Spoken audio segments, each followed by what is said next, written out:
সুপ্রিয় দর্শক সবাইকে আসসালামু আলাইকুম। আজকে একটি আপডেট নিয়ে কথা বলবো, সেটা হচ্ছে মালয়েশিয়ায় কর্মী পাঠানো নিয়ে নতুন বার্তা দিল সরকার। এই টপিক নিয়ে কথা বলবো।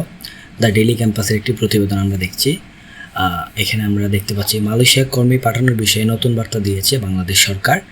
আজ বুধবার প্রবাসী কল্যাণ ও বৈদেশিক কর্মসংস্থান মন্ত্রণালয় এক জরুরি সতর্কতামূলক বিজ্ঞপ্তিতে একটি নির্দেশনা জারি করা হয়েছে। বিজ্ঞপ্তিতে বলা হয়েছে, মালয়েশিয়ায় কর্মী পাঠানোর বিষয়ে সরকারি ঘোষণা না আসা পর্যন্ত কোনো ব্যক্তি বা প্রতিষ্ঠানের সঙ্গে যোগাযোগ কিংবা আর্থিক লেনদেন না করার জন্য সতর্ক করেছে প্রবাসী কল্যাণ ও বৈদেশিক কর্মসংস্থান মন্ত্রণালয়।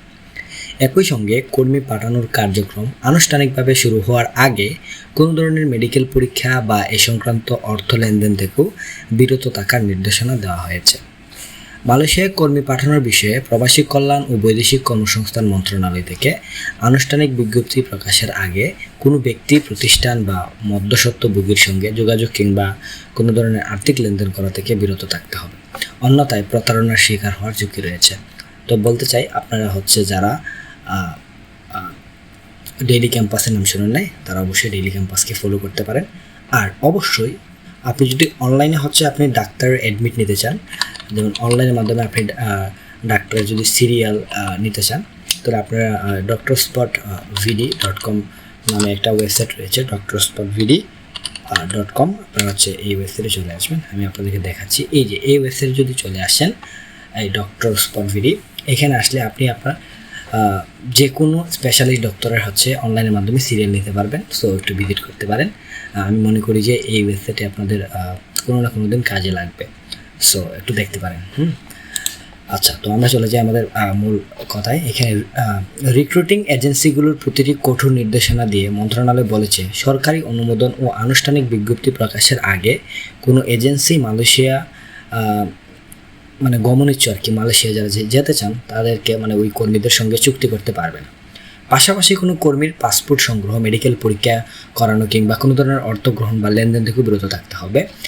মন্ত্রণালয় জানায়, মালয়েশিয়া গমন সংক্রান্ত যে কোনো তথ্য বা অভিযোগ জানাতে আপনি দেশের ভেতর থেকে 16135 এই নাম্বারে যদি কল দেন, এবং আপনি যদি বিদেশ থেকে কল দেন, তাহলে এই নাম্বারে প্রবাসী কল সেন্টারে যোগাযোগ করতে পারবেন। আপনি যে কোনো ইনফরমেশন জানতে চাইলে এই হেল্পলাইনে আপনি কন্ট্যাক্ট করতে পারেন। এছাড়া মালয়েশিয়া সংক্রান্ত ফোকাল পয়েন্ট কর্মকর্তা মোহাম্মদ হেদায়েতুল ইসলাম মণ্ডলের সঙ্গে টেলিফোন, ইমেল বা মোবাইল ফোনের মাধ্যমেও সরকারি যোগাযোগ করে প্রয়োজনীয় তথ্য নেওয়ার আহ্বান জানানো হয়েছে।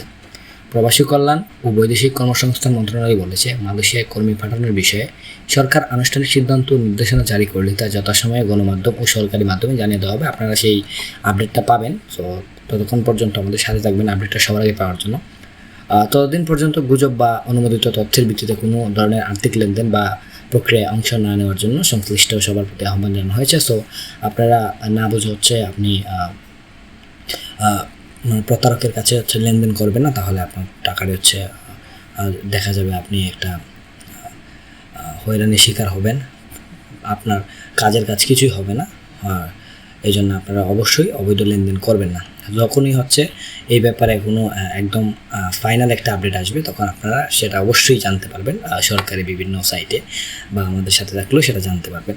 সো এটাই নিয়ে আপনাদের কথা বলা ছিল। অনেকের মনে এখানে ডাউট ছিল, এই বিষয় সম্পর্কে জানতে চেয়েছিলেন। সো আশা করি আপনারা ব্যাপারটি ক্লিয়ার হয়েছেন। সো দেখা হচ্ছে নতুন ভিডিওতে। সবাই ভালো থাকুন, সুস্থ থাকুন। আসসালামু আলাইকুম।